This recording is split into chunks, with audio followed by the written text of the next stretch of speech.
Tracy and I have watched our next speaker grow up. Her laughter is infectious and her hair is gorgeous. Please welcome Katie. Hello everyone, welcome to another day of camp. I just wanted to share a verse with you. It's John 15:16. I have chosen you. Upon learning that I was doing this devotion for this event, one question that commonly came to my mind is, how can I serve the Lord? John 15:16 tells us that He has chosen each of us and has ordained or given us authority to go forth as fishers of men and to produce fruit. Fruit being those things that we are bringing, those who we are bringing to Christ, and that the fruit will abide in us and others. Many might ask, well, how can we serve?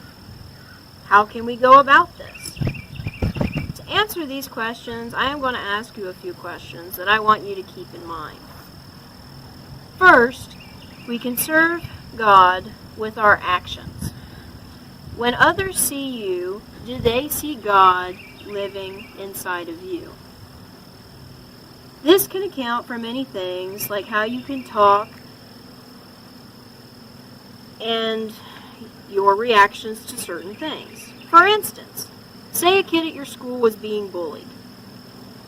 Do you help them or do you leave? One of the perfect examples of this is a situation found in the story of the Good Samaritan, which is found in Luke 10:25 through 37. A man was coming down the road and was attacked by thieves and was left for dead.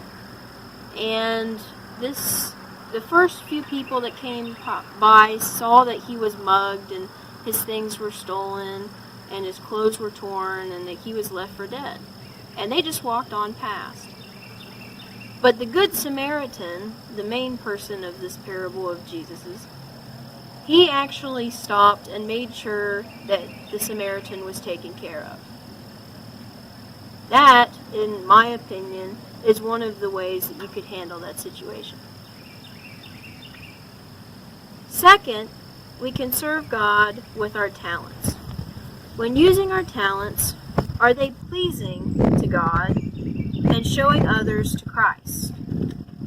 This, for me, is a hard one.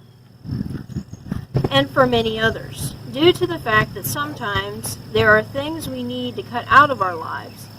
For me, my talent is music. Not so much speaking as others might think, but there are some types of music I listen to that turn me back in high school and several others away from God. Some, when I say this, will probably worry or think they're not talented enough. My response is this. Many of you have heard the stories of Moses saving the people of Israel. But what many don't know is Moses wasn't a very good speaker. When he was asked, he was afraid. But God provided the help and the things that he would need to accomplish what he needed to accomplish. Finally, we need to watch the things we say. When you speak, are you saying things that will lead others to Christ? In the Bible, God tells us that words are powerful. They can influence us to do many different things. It is really important that you watch your actions, your talents, and what you are saying to others. They can be tools for God to use, or they can be tools that the devil can use. Maybe you haven't really thought about these things, and maybe you feel a little bit uneasy. And that's okay, that's good. Because the first step of fixing a problem is knowing that there is a problem.